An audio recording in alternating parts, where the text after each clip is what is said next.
اور جنرل باجوہ صاحب جو تھے وہ بیسیکلی اشارہ انہی کی طرف سے تھا، اور اشارہ اس لیے تھا کہ خان صاحب جنرل باجوہ صاحب کو ایکسٹینشن نہیں دینا چاہتے تھے، وہ اپنی مرضی کا آرمی چیف لگانا چاہتے تھے۔ اس کے پیچھے اس بات کو سمجھنے کے لیے کہ وہ ایسا کیوں چاہتے تھے، کوئی بہت زیادہ آئنسٹائن ہونا ضروری نہیں ہے، اس لیے چاہتے تھے کہ وہ 3 سال اقتدار میں آنے کے بعد وہ باجوہ صاحب کی نوکری کر رہے تھے، تو ان کو تھوڑی سی آزادی چاہیے تھی۔ اور یہ پاور پالیٹکس کا بنیادی اصول ہے کہ آپ جس کے بل بوتے کے اوپر آئے ہوتے ہیں اقتدار میں، آپ کو وہی برا لگنا شروع ہو جاتا ہے۔ وہ اس لیے کہ وہ سمجھتا ہے کہ پاور شیئرنگ میں اس کا حصہ زیادہ ہے، وہ آپ سے بڑا بادشاہ ہے، تو آپ کو اپنا اختیار استعمال کرتے وقت ذرا دقت سی محسوس ہوتی ہے۔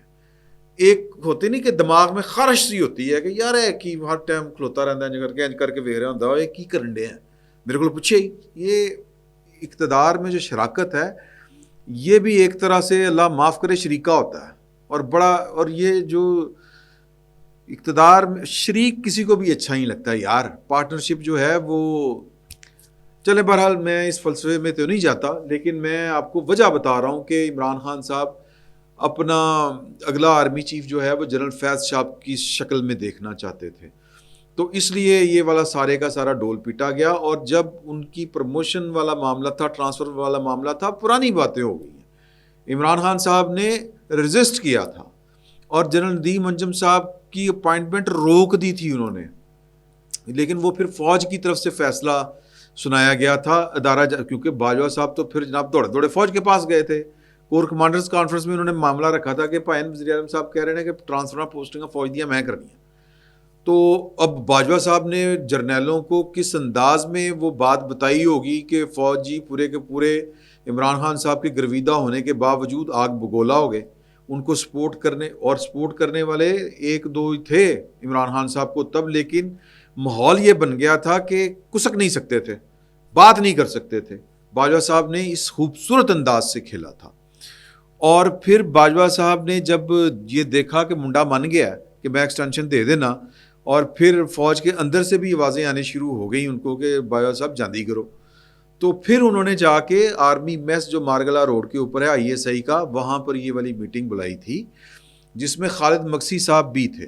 اور میں کوٹن کوٹ آپ کو بتا رہا ہوں کہ جنرل باجوہ صاحب نے جب گفتگو کی تو جنرل باجوہ صاحب کی بات سن کے اپنے آصف علی زرداری صاحب اور شہباز شریف صاحب چپ کر گئے اور بولنا شروع کیا خالد مکسی صاحب نے۔ تو باجوہ صاحب کا جو انٹریکشن ہوا، خالد مکسی صاحب نے جو جواب دیا وہ باجوہ صاحب کے لیے ہلا دینے والا تھا، حیران کن تھا، پریشان کن تھا۔ انہوں نے کہا کہ یہ کوئی تماشا ہے، ہم لوگوں کو کیا جا کے منہ دکھائیں گے کہ جی کہ جب دل کیا یہ تحریک شروع کر دو، جب دل کرے تحریک کو لپیٹ کے گھر چلے جائیں۔ تو انہوں نے کہا میں تم سے بات نہیں کر رہا، میں بڑی پارٹیوں سے بات کر رہا ہوں۔ انہوں نے کہا یہ آپ کی شرم کھا رہے ہیں، اس لیے نہیں بول رہے، میں ان کی زبان بول رہا ہوں۔ یہ جو تھے نا اپنے بلاول صاحب، انہوں نے پھر بعد میں بات کی تھی کہ ہم جا کے لوگوں کو بتائیں گے کہ آپ ہمارے ساتھ کیا گیم کر رہے ہیں اور خان صاحب کے ساتھ کیا گیم کر رہے تھے۔ پھر جا کے معاملات جو تھے وہ تھوڑے سے سیاستدانوں نے اپنے کنٹرول میں کر لیے۔ بیسیکلی باجوہ صاحب کو سیاستدانوں نے نہیں ہوں ٹھٹو یہ والا نکال کے دکھا دیا، ٹھینگا جس کو کہتے ہیں کہ ہن نہیں مننی تھاڑی گل، تو باجوہ صاحب کے ہاتھ سے گیم نکل گئی تھی۔ فیض حمید صاحب تو بیچارے اپنی جان بچاتے پھر رہے تھے۔ اب وہ شہباز گل صاحب کہہ رہے ہیں کہ دیکھا کہ بیانیاں بنا رہے تھے کہ فیض حمید جو ہے وہ عمران خان کے، فیض حمید بھی عمران خان کے خلاف تھا۔ یار خدا کا خوف کریں۔ آج عمر چیمہ صاحب نے بڑی زبردست بات کی ہے کہ یار یہ بڑے جہاں دیدہ آدمی ہیں مولانا فضل الرحمان صاحب، یہ گفتگو اس لیے کر رہے ہیں اور نام لے رہے ہیں سابق DG کا، اور یہ جب سارے کا سارا شغل چلا تھا تو جنرل ندیم انجم صاحب DG بن چکے ہوئے تھے، یہ تو فیکچوئل بات ہے۔ تو وہ کہتے ہیں کہ یہ انہوں نے رائت رکھی ہے، بیسیکلی ندیم انجم صاحب کو کہہ رہے ہیں کہ نام میں تیرا بھی لے سکتا سی لیکن میرے نال ٹھیک چل رہی ہے کہ تو یہ لوگوں کی اپنی اپنی آرا ہے، اپنا اپنا خیال ہے۔ بیسیکلی مجھے یہ لگ رہا ہے کہ جو مولانا فضل الرحمان صاحب ہیں وہ اپنی بیٹر پلیسمنٹ دیکھ رہے ہیں، اپنے لیے کوئی موضوع جگہ دیکھ رہے ہیں۔ اب دیکھیں یہ ریسیٹ کا ایک بٹن دبا ہے, چیزیں ریسیٹ کے اوپر چلی گئی ہیں. Imran Khan P T I جتنا مرضی شور ڈالتی جائے, وہ جب بات ان کی سنی جائے گی, جس لیول پہ سنی جائے گی, وہ بات کی بات ہے. اس وقت تو وہ پاکستان کی فوج کے ساتھ پوری مخاصمت بھی کر رہے ہیں, محاذرائی بھی کر رہے ہیں.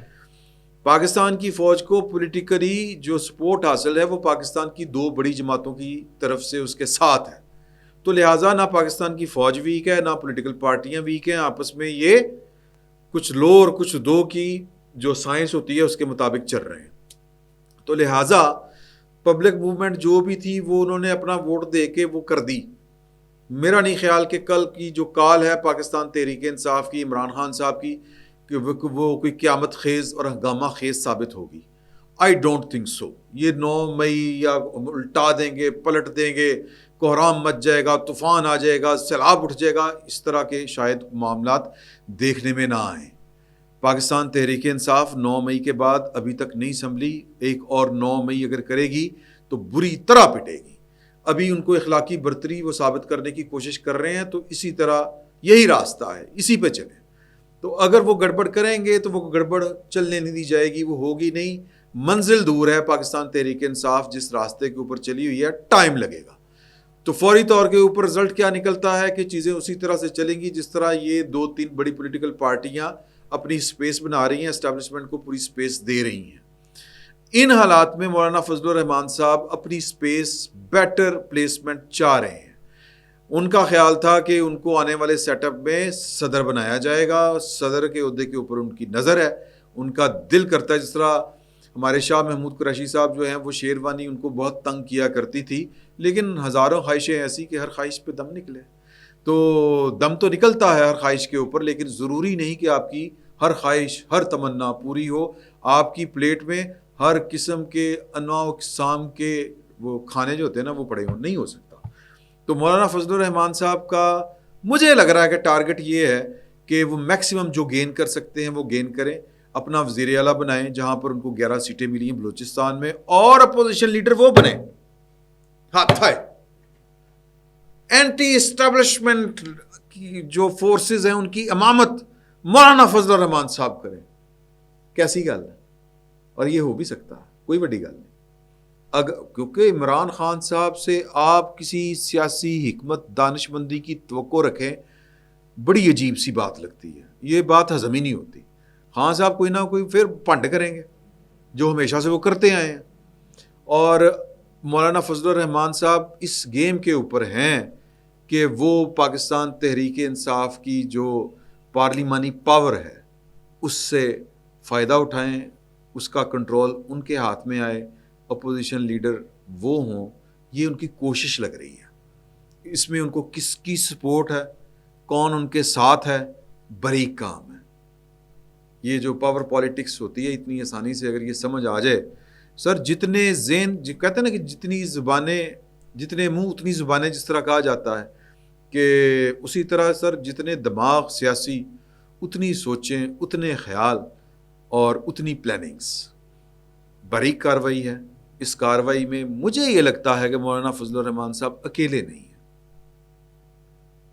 جن کے وہ نام لے رہے ہیں, جن کو وہ نشانہ بنا رہے ہیں, وہ ہو سکتا ہے مولانا فضل الرحمان صاحب کے ساتھ ہوں.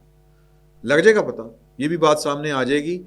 اور مولانا فضل الرحمان صاحب جو ہیں وہ, کیونکہ میری جو اطلاع ہے وہ یہ ہے کہ اگلے 5 سال پاکستان کی اپوزیشن روایتی اپوزیشن نہیں ہوگی, اور مولانا فضل الرحمان اگر اپوزیشن لیڈر ہوں, اس مشن میں وہ کامیاب ہو جائیں جو مشن وہ شروع کیے ہوئے ہیں, تو کوئی بڑی بات نہیں کہ اپوزیشن اسی طرح کی ہو جس طرح کی سوچنے والوں نے سوچ رکھا ہے.